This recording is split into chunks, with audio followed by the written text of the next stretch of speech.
Assalamu alaikum, and this is Maruf from the Entrepreneurial podcast, and I have a special guest today, Brother Saqib. Welcome to the show. Thank you very much. Assalamu alaikum. Salam. So can you do a quick intro, who you are, what you do, and then we're going to dive into why you do what you do. Oh my goodness. My name is Saqib Qureshi. I am now a real estate developer and an investor of businesses worldwide. I also write books. My third book is coming out next week. And I've got a spate of courses on real estate developing which are available, and those courses are geared towards people who don't want to take on debt in their real estate, who don't want to make interest payments. And so how do you make money out of real estate without getting involved in debt? And so there are a bunch of courses that we have, which we've been doing for quite a while. That's pretty much the summary of it, I think. Okay, cool. So now we're going to go back to, I guess, usually these talks, as I said, it's very casual. We're going to go in that as if two friends are talking. So tell us, like, what do you remember? Like, if you look back to connecting the dots, looking at your childhood, what do you think there were things where influenced you, who you are today, like early childhood? Is there anything that stands out as a memory, as experience? Yeah, no, my parents had a huge role in cultivating this sense of wanting to do well. Getting really top grades, not wasting my time. There was a real sense of, you know what? We're going to give you amazing opportunities, and that's up to you to take advantage of them. So that's the kind of the headline. Childhood was, really very happy for me, and I'm given a lot of space to find myself and do my thing. My parents didn't enforce a direction. They didn't say you had to be a doctor or an engineer or a lawyer. They just said, look, whatever you do, just do well and just, come out with top grades and go figure it out for yourself. And then you were a kind of listening child, because a lot of kids, they say they did rebel at the time, and you were like, okay, I understand what you do, what to do, and I will get good grades. I'm gonna be a good kid. Or you remember yourself rebelling? The thing was that beyond the kind of putting out that target of just producing the A grade again and again, they didn't really have a direction beyond that. So there was an awful lot of freedom for me to choose what I wanted to do with life. They had no meaningful impact on my choice of undergraduate degree, or my choice of PhD, or my jobs, or what have you. They were like, as long as you are doing the best you can and you're comfortable doing it, keep at it. So going back to school time, is there any subject, is there anything that stood out that you really wanted to pursue at the time, like early school years, later school years, high school? You did it in the UK, right? Yes, I did my undergrad and my PhD in London. I have had a strong passion for the humanities, history, philosophy. So that's the space. Politics as well. Okay. Which is a bit sedate and boring, I suppose. Anthropology, sociology, the kind of subjects of other human beings. I see. I've had a strong natural inclination to those and an aversion to chemistry. Like, I just couldn't hack it at school, so it didn't last very long on my education list. It's all right. It's all right. So, what did you end up studying? And where you studied? I remember I saw in the profile LinkedIn it was the London School of Economics, if I remember right. Mm-hmm. And then how did that choice came to be? Did you know what you were going to study, or someone guided you? Because a lot of listeners and watchers on this show is like they are trying to right? They're trying to figure out, and then every time we share a story, we say, "Hey, that's all right to be in that state." If it is. Yeah. No. I chose for my undergrad degree what I wanted to study, what I wanted to learn about. Okay. I knew that I didn't want to be a physician, so there's no point trying to study chemistry. Mm-hmm. But I was very aware that, I wanted to study international relations, which was my undergraduate subject, and I was very keen to learn more about it, and I did really quite well at it, and I figured that if I do that well, then other opportunities will open up. And I think this is one of the things that we have the privilege of in the UK, which is the disconnection between your choice of undergraduate degree and what you studied. Like my undergrad degree was international relations. My first job was in corporate finance. My brother's undergraduate degree was physics. His first job was investment banking. Physics. Yeah, my sister's undergraduate degree was statistics, computing, operational research and economics, and her first job was as a training chartered accountant. And so, and so I think in the UK there is this freedom at least to be able to choose your undergraduate subject, which is to some extent removed from your choice of career. I see. And removes the pressure, I guess, in a way. Yeah, you basically have more time to find yourself. You have more time to understand who you are. I see. It's a bit unfair to expect a 16, 17, 18-year-old to have figured life out. I mean, that's just preposterous, in fact. You just can't do it. I mean, I know 30-year-olds who are still twiddling their finger trying to figure out what to do with life. And I think the kind of short, simple answer from my perspective is do what you really enjoy.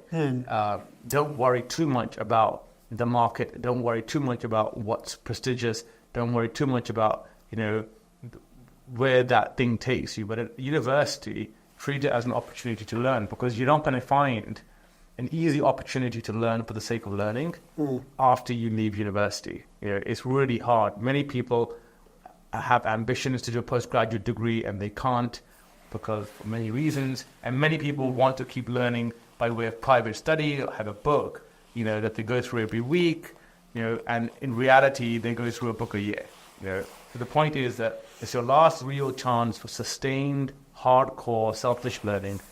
Don't ignore it. Don't, treat it as a bit of a side thing. I see. So you mentioned your work, but there's also something I just want to mention to the watchers, I guess. We cannot ignore our, and then you were born and raised in UK? Yes. Is right? And you can hear the accent, and we're right now in Canada, but somehow you are in Canada right now, yes. And somewhere along the way we need to get that story as well. So after you finished your work, studies, you started working. It was in UK. And when was this transition? Like, what brings you here? Like when did you come here, and what was the motivation and reason? So my first move from London was to Dubai. Dubai, okay. 2006, I worked for the government there, and that was an amazing 5-6 years of Dubai government. Yes, wow. Really enjoyed that work. So that was my first real shift away from London, and from Dubai in 2011, my wife and I migrated here. She was from Toronto, very much born here. Okay. So that was the reason why we chose to migrate out here to Toronto. That explains. Yes. I see. Yes. So it's been a while, 13 years? Yeah, 13 years now, that's quite right. Been a while. But you still keep the accent. Well, I speak English with an English accent, so it's like really a bit weird. It's a real English, right? Yeah, English with an English accent doesn't sound like much of an accent. So that's true. Maybe I have to turn the tables on you. Yeah, it's a slag. No, I think I'm not the right guy. He's probably born and raised. I come from all places.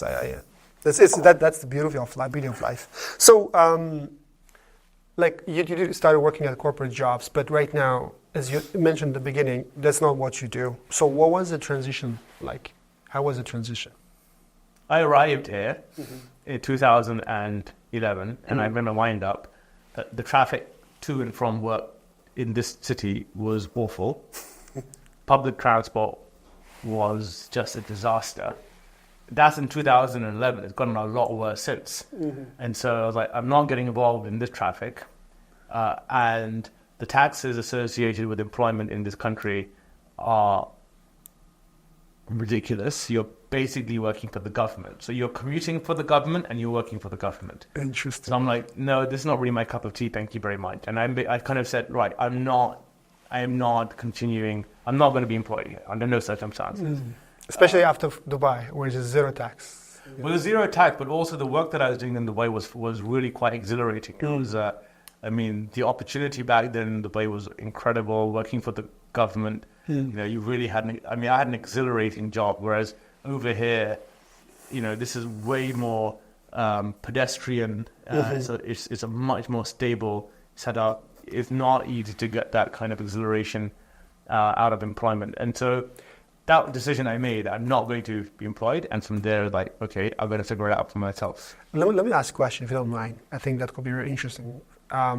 So 2011, right? From 2006 and 11, you were in Dubai. Your decision was mainly because of family, or, time comes, that's it. For me, time to move on from Dubai somewhere else. Was it kind of a solution, or what was maybe both, bit of both? It was largely because our kids were still young back then. And migrating the children over at a relatively younger age is much easier than doing it in their teens. Yeah. And I didn't really appreciate some aspects of Dubai's culture, specifically around materiality. Bit artificial. Yeah, it's just a bit too much. And I just didn't want the kids growing up in that kind of ecosystem. Yeah. Yes, parents have a profound impact on that, but let's get real. Kids learn a lot from their schoolmates at school. Peers, yeah. And I just didn't need to be on an uphill battle trying to deal with all sorts of effectively dehumanizing tendencies. Interesting. So it was mainly for the family sacrifice, in a way. Yeah. Did it work out? Yeah, I think so. I'm quite happy with what I've done since. And Alhamdulillah. yeah, it's been quite good. Just been a whole new business has gone up in developing real estate, 3 books. And now a fellow at the LSE, so I invested in 25 businesses worldwide. So cool. So this is the one interesting thing. You were, if I understand correct, so you studied international relations, and then you worked a corporate job, and in Dubai government as well. And then we come here, there was this transition. There's employee way of things, there's entrepreneur way of doing things. Was it difficult, that transition, or you were already, because some people, they work for somebody, they're always entrepreneurs, right? They have this thing. So how was it for you, that transition? I think a big chunk of it was made easier by working in the government in Dubai, because I was actually working in a remarkably entrepreneurial space. Okay. Where I had a lot of autonomy. So that's the first aspect. And the second was that when I arrived here, even though I didn't have any professional qualifications or local work experience, my attitude was, look, if other entrepreneurs in this town can succeed, then, I ought to be able to do it as well. Like, it was... Yeah. If someone can do it, I can do it. Right. So, you see. I never really thought about failure as an option. Cool. So, as you mentioned also, introduction, and mainly I think the majority of your focus right now is real estate. Correct. Development or investment. And you also mentioned your third book, we're going to come into a moment. But I want to understand, like, how come? Why real estate? Why not something else? Is it some kind of... Yeah, no, here's an interesting answer for you. So in the broad scope of industries out there, I understand very little. Like, there's like the vast majority of businesses out there I don't really understand. Like, I don't understand biotech. I don't understand, the entire space of chemistry, or, tech. There's so many industries I don't really understand. And real estate, is very easy to understand. There are very, very few moving parts to real estate. And it was like, okay, I get this. I understand it, number one. And number two, because I understood it, it was a question of, okay, where is the opportunity in real estate in the GTA in 2011? Back then it was student housing. And that's something, it's not a passion, it's just literally I saw the opportunity and I was like, I'm going to take advantage of it and deliver against it. So it was a combination of me saying, look, I can get my head around this, and there's an opportunity, so I'll take advantage of that. There was it's not a passion project. And what real estate has allowed me to do is to pursue my passions. Interesting. So I've done the real estate work. I don't get hung up on it. It's not how I identify myself. I don't go to conferences. I don't write articles on student housing or what have you. I wouldn't ever 7 secrets of the student housing. But it's like, I use the real estate work in order to be able to do the things that I really, really, really want to do. Yeah, that's a very interesting point you're mentioning. So what you're saying is not only anybody who wants to do whatever they want to do. I think usually what people do is, I don't like my job, I want to do what I love. That's good, but you have to cover your bases, right? That's what you are doing. Like, if you don't cover your bases, it's not about just doing what you love, and you still have your married, your kids, you have to put food on the table. So that's what you did. That's what you're saying. Yeah, I think with the caveat that I don't like this notion of long-term employment. I think employment has become de facto a form of enslavement. Yeah, modern day slavery. You know, it's really an awful place to be in the long run. So I would not want any of my children to be long-term employed. So that being said, you do need the economic base in order to pursue what it is that you passionately love doing. Like, I've written 3 books and none of them has any material commercial impact on my bottom line. The first on strategy, the second on democracy, and the third coming out on Islam. There's no way I can survive a year on the revenues I get from those books. Like, forget it. You know, absolutely out of question. So why do it? Because I'm interested. I enjoy those subjects. I think there's an angle that I bring which is a bit different, and I put it in writing. You know, so talking about, I don't want to go into too much into detail of business. Like, inshallah, whoever wants to figure out, we're going to share the LinkedIn profile. You guys want to check it out, what Saqib does. But today, on the later part of the interview, I want to focus on the books and the passion part as well, if you don't mind. Yes. So you mentioned the first book is on strategy, the second one, democracy, the third one is in Islam. Yes. Very interesting progression going on there. So tell us the inspiration on the first one, and like, if you sum it up in a couple of sentences, strategy, what exactly strategy are you talking about in the book, and why did you write the book? Like, who is it for? That's the question. Who should read the book? So this is a book. So this strategy book called Reconstructing Strategy is a little bit more philosophical. I love that. And the essence of it is how you see yourself has a profound impact on the universe that you engage. If you see yourself as super smart, then the universe around you becomes a very different universe, in contrast to I see myself as super stupid. Which is why it's very, very important that younger children, for instance, are never told the limitations. You're not good at that. You're not good at this. Because you don't want the child growing up with a self-identity which is compromised. Okay? That doesn't mean you tell the child that they're the best thing since Albert Einstein in physics. But it does mean that you don't hold your children back by injecting in them restraints on their sense of self, which then feed into success or failure in life. So this was a big piece for my self-identity and its impact on strategy. The second, sorry. No, yeah. So I'm just going to summarize for people, for me to understand better, then also for the people. So when I think about strategy, like, first thing comes to my mind is like, oh, it's a corporate strategy, this and that. But in this case, it is a strategy about your life. Yes, but also applicable to organizations and countries. Interesting. And I think what you meant, the example you have given is like with the kids, right? So basically what you're saying is you don't want to enforce your own self, let's say, limited beliefs onto someone else without knowing their full potential. That's why you're saying you don't want to say you cannot do this, you're not good at this, because that's what you're saying. Is that correct, what you're saying? Or If you wake up one morning and you look at yourself in the mirror without any pretense, without any fakeness, and you ask yourself, can I do this? Can I click on that task? Do I have what it takes? Am I smart enough? And the answer is all no.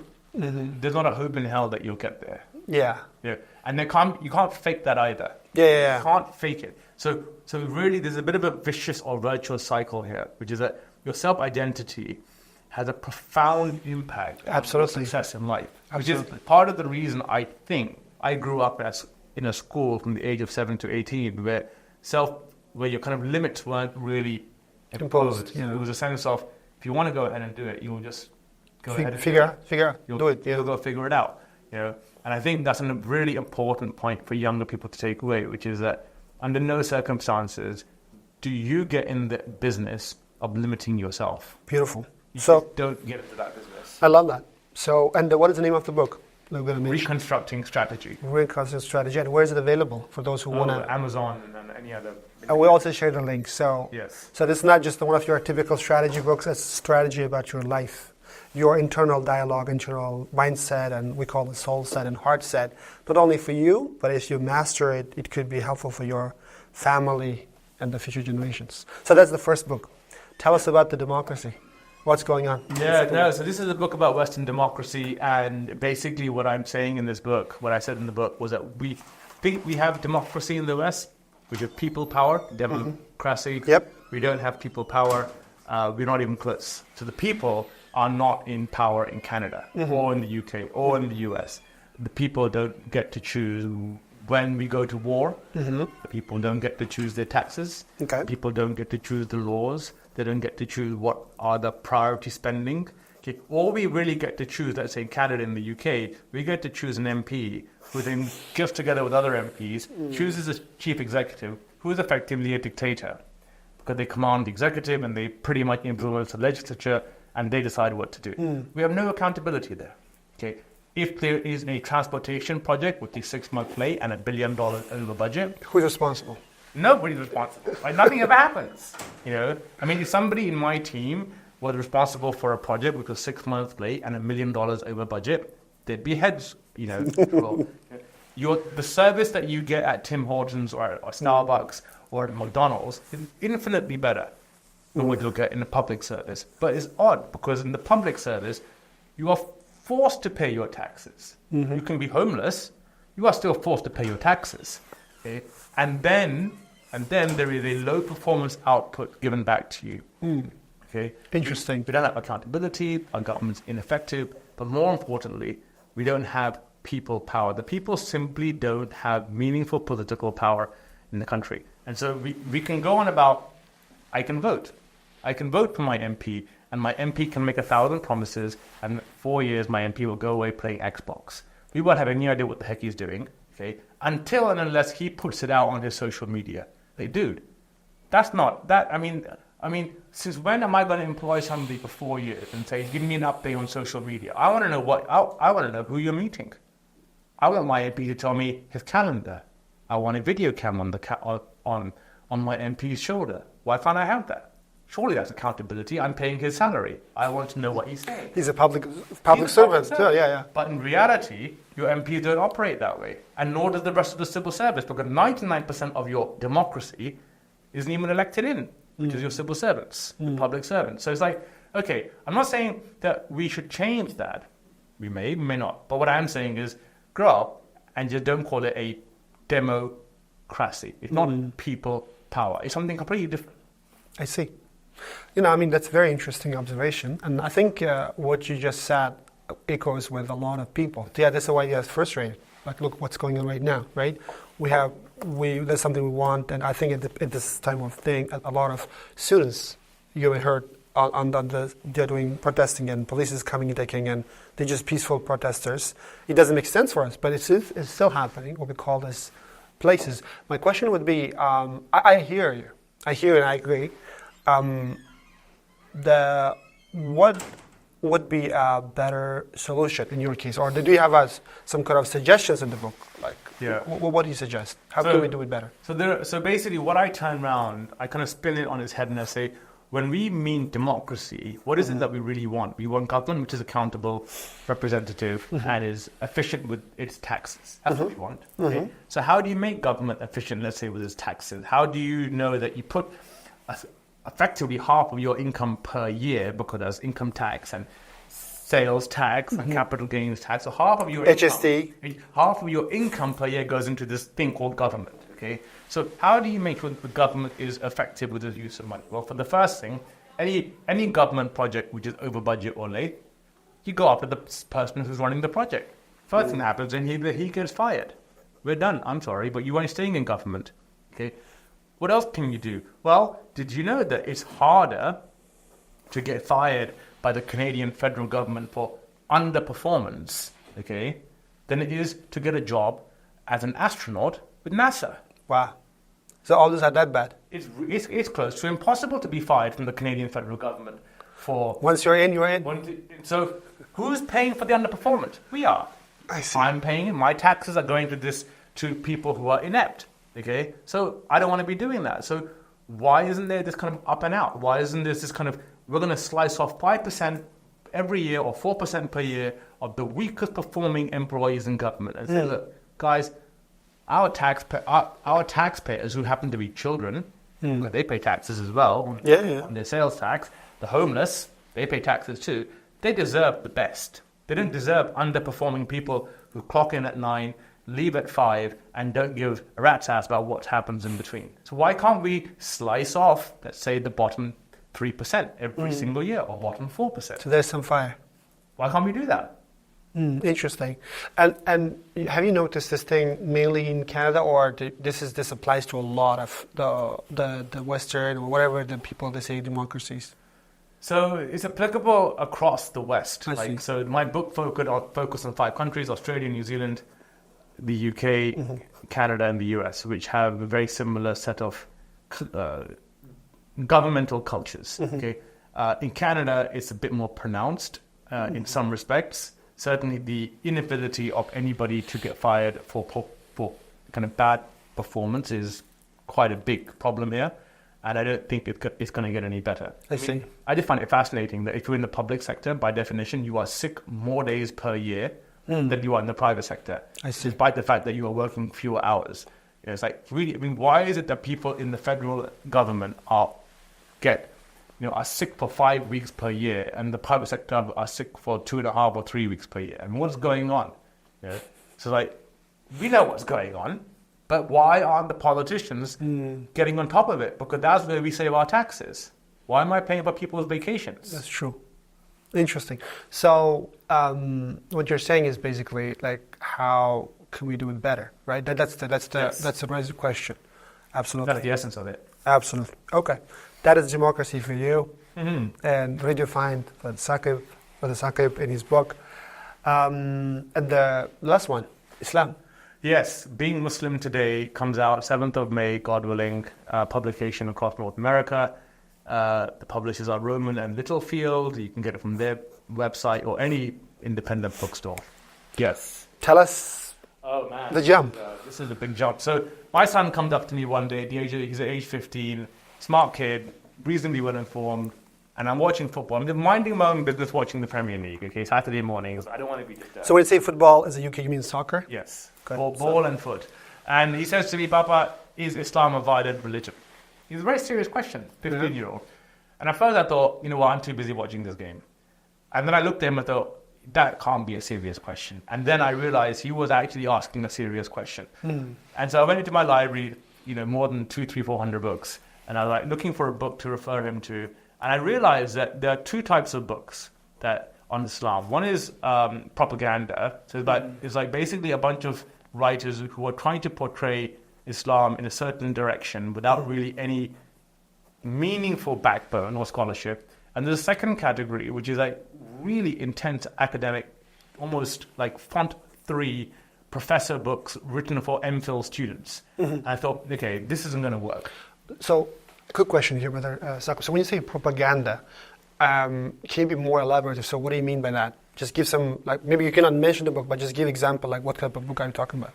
So like those books about, like, talks badly about Islam, or? Both ways. Both ways, I see. Both ways. So you've got some books that obviously, I mean, I don't really have the book that talk badly about Islam. Well, maybe I do, actually. There are a handful of books that I've got that are quite vicious about Islam, including Irshad Manji's What's the Problem with Islam book, for instance. That's a great example. Very, very anemic, I think, but I still wanted to read it. But there are other books which basically give the impression that the history of Islam is utopia. I see, like a rosy picture. So incredibly rosy picture, And I was like, my 15-year-old son, even he will be very skeptical about this. But cannot relate to that.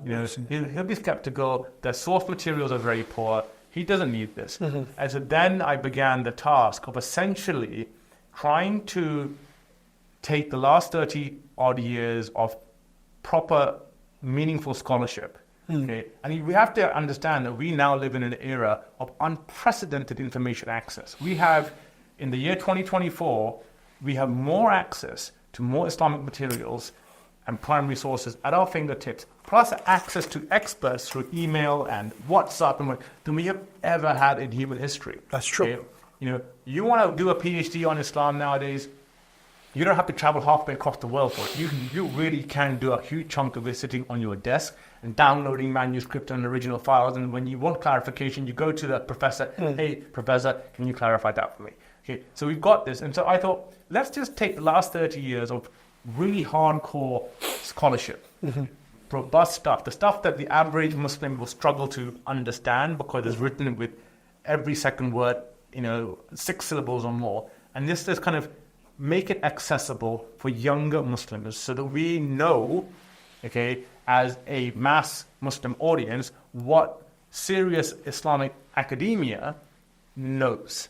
So I'm not, so in Being Muslim Today, which is the title of the book, that book is not really discovering anything new. It's not making a new claim to knowledge. It's not a PhD. What it is like look guys, here's what the serious academic community has unearthed. Here's what they've got to. Here's what they know. Here's what they don't know. Here's the kind of theories around what they don't know. And here's the basis of what we think we know. Okay? And this is it. This is what it is. Okay. Now, so what I've really tried to do is to kind of take Islamic, like really the kind of cutting edge of Islamic scholarship in the last 35, 40 years, and make it accessible so that younger Muslims, can read it. It's there's 1,000 source notes. Wow. Which is quite a lot for a book that's meant to be almost kind of journalistic in writing style. Interesting. Okay, and said, look, this is what we know right now. This is what we don't know. This is what we're kind of guessing. Here's some ambiguities. Okay, we don't have answers to these ambiguities, and so you go figure it out, or you wait. You wait until more information surfaces. Some mosque is discovered from the 8th century and it reveals so-and-so, or some archive is revealed in some colonial library in Vienna, okay, and then information comes out. And so what I've really done is not try to hide truths. I've not tried to, misrepresent anything. I'm not here on a mission to be pro or anti-Islam, even though actually in writing the book I became even more aware of the beauty of the faith that the last prophet revealed was granted. But it's like, so it's been a fascinating journey for me, definitely. So it was like, in a nutshell, it was like a father's, like instead of saying, in one sitting you cannot say all of that. That's why probably you wrote a book. And it's like it's a father's advice to a son. When modern day explaining Islam, how would you say that? What would you? Or it's more like academic? No, it's not somebody explaining Islam, because it's more this is what we know about Islam. Okay. And this is what we know about it in the 7th century. And this is what we know about how it changed in the 8th century. And this is what we know about the 9th century and how it changed. And, it's really a explanation as to where this religion began, how it has changed, and its position on key controversies. So, for instance, in some circles I hear Islam is always anti-violent, and the history of Islam has always been to accept and embrace non-Muslims. Okay, well, yes, there's an element of truth to that, but in reality that's not completely true, because there have been instances where political groups that have self-identified as a Muslim have massacred non-Muslims for being non-Muslim. There have been cases of that. We know that. Yeah. Okay? I'm not saying that it's normal or frequent. Certainly nowhere near as much as Christianity in Europe, which became really kind of famous for its pogroms and its genocides. But still, it's important that the kind of reality of what scholarship is teaching us is just kind of simplified, made accessible. I see. It's well sourced.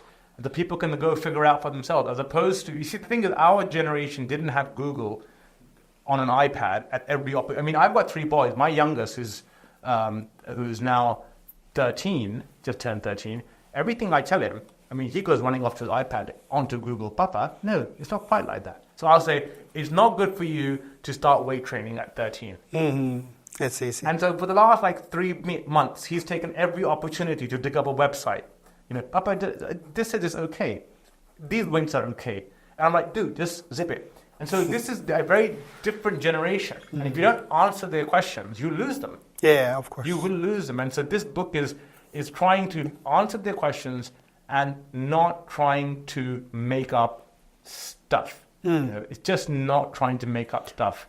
My middle son asked me the question, has the Quran ever changed? That's a good question. Obvious. Of course it hasn't. According to academic research, then we just list out some of the changes that have happened. Punctuation marks, full stops, surah titles. I didn't know. I'm 50 years old. I only found out 2 years ago that there had been a serious debate in the 7th century as to whether the Quran had 113, 114, or 116 surahs. I'm not an authority on what number of surahs is correct, but I don't want to tell my children, that we know that it's always been, this number of surahs. They don't, this is what we think it is, and the extra bits and pieces that people have been debating seem to be really innocuous, really innocuous. But broadly speaking, if you accept that adding punctuation marks and vowels is not an addition, you could say that it hasn't really changed. And I think it's important just to be honest about what we know and what we don't know. I really appreciate it. So it's more like being objective, being honest, and being saying, what, it's not just what I heard from my grandfather, right, but it's what I figure out based on what it is. And I actually don't stop here. Go and do your own research as well. Yeah. So, I thought everybody knew the last prophet of Islam passed away in the year 632. But now I've learned that there are a few sources from the 7th century which suggest maybe it's 633, maybe it's 634, probably 632. Now, is it material? I've got no idea. But I'd rather let somebody else figure that out for themselves and say, look, whether it's material or not. I don't want to be the person saying, it's definitely 632. I wasn't there when it happened. The records that we have are not definitive. Let's just be honest about that. Absolutely. And in that honesty, what actually happens is that there are some things that come out that are quite fantastic. Like, I'm absolutely shocked that I was shocked to learn that perhaps the most profound gender revolution in history was initiated by the last prophet. Literally, he took, at the time in 7th century Arabia, some women had the status of assets. Part of the Arabian Peninsula, you could be a female and therefore be an asset to be traded.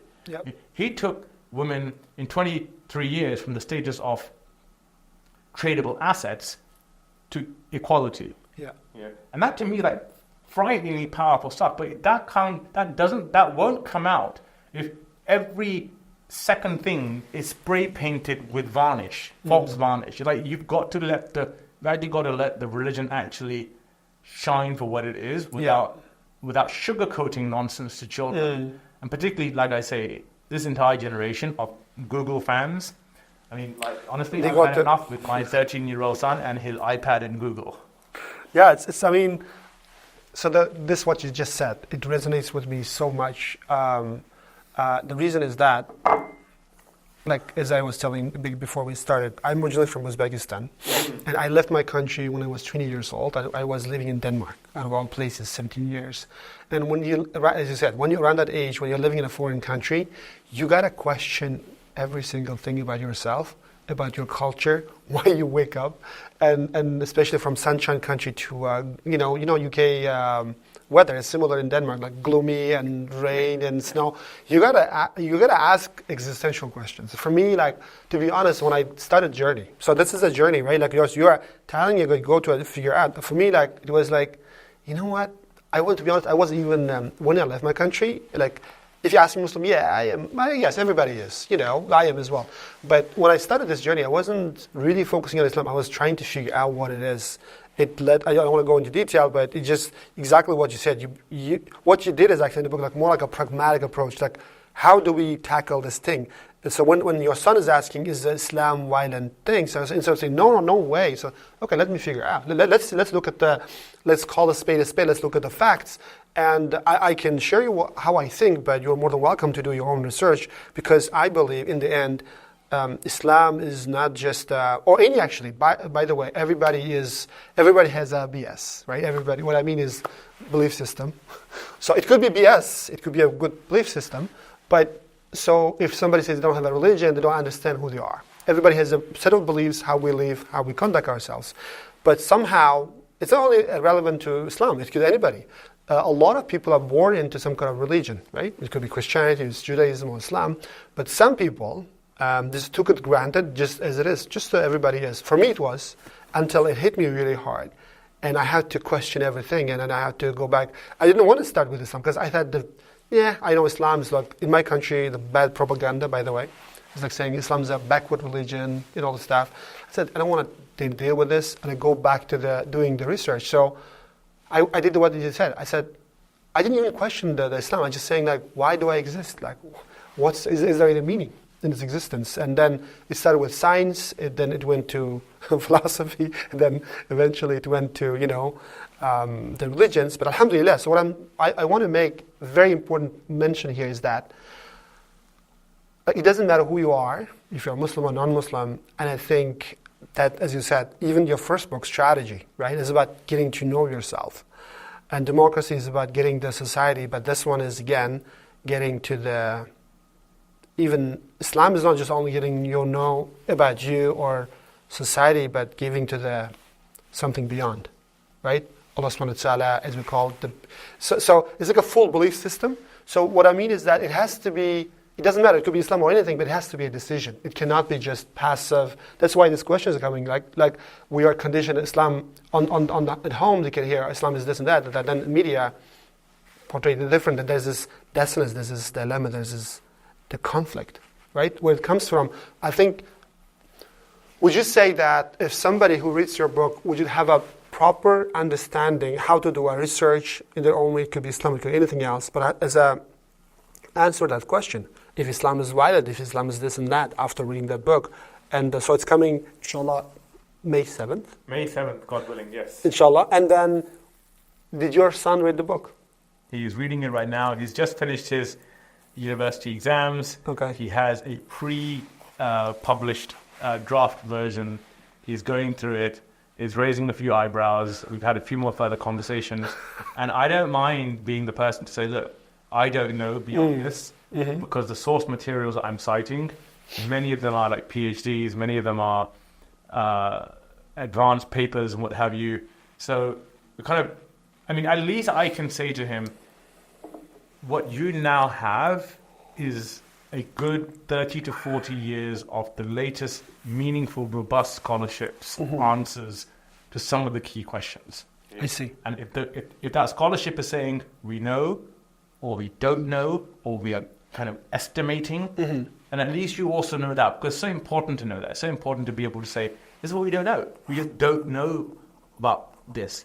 We don't know what the population, for instance, of Mecca was during the last prophetic era. We just don't know. I've seen numbers which are the range, which is massive.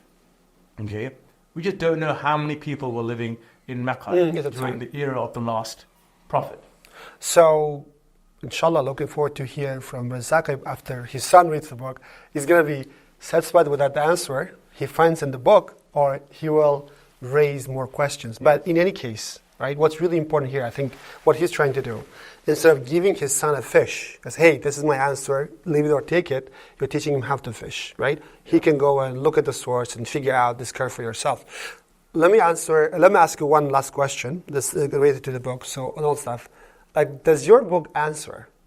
Because for me, that's what my quest, like personally, but maybe it's a different. Does your question answer the purpose of or meaning of human life? No, because the history of Islamic thought, so how different Muslims have thought about the answer to the question, what is the purpose of human life, has changed. Yeah. There's no single definitive answer, interpretation to that question. There are multiple competing interpretations of why did God create mankind. So I don't know the answer. I mean, I know that some people today say we exist only to worship God. And all I say is that's fine for you to think that. Just keep in mind that there have been entire vast Muslim communities and consensuses in previous eras which would challenge that. Absolutely. Authoritative answer. And another thing, issue with that thing, to be honest, I personally have issue with that. When English has sometimes the tainted word, like worship, like it's a very limited word as well. Like when you say worship, what comes to your mind? Like, yeah, do you know what I mean?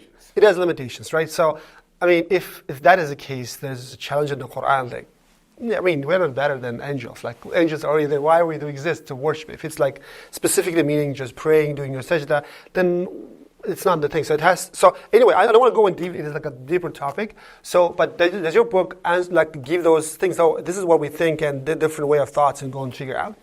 And that those, because why I'm asking is this. Look, it's good to ask, is Islam a wild religion or not, or this and that. But I think any person, like, there are the core questions. It doesn't matter if you're Muslim or not. You want to answer it. Do you also tackle those questions? That's my question, I guess, in the book. How to tackle this kind of philosophical, you're into philosophy. Yeah, so the thing is that I didn't want to venture too much into philosophy, but what I did do was to outline how Muslim philosophy has changed and the divergence within Muslim philosophical approaches. So, and the role that philosophy had in Islam, which goes really back to the 7th and early 8th century. So the Farabi, Ibn Sina, and the Ghazali. I mean, even before them, like falsafa and Quran were introduced with the interactions that Christian and Jewish thinkers had with Muslims, and they said, look, we have answers to these questions that we're posing you, and the Muslims would go, well, hang on a minute, we've got to think about this. Okay? And so it happened really very, very early. So what I don't try and do is impose a set of answers or framework. I just say, this is what we know. Here's the early interpretation of this group or that group.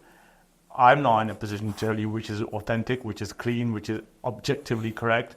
You can go figure it out for yourself, but just keep in mind that this debate isn't going to end with any one of us giving the final approval. That's true. We don't have the authority to kind of say this is the definitive Islamic perspective. Absolutely.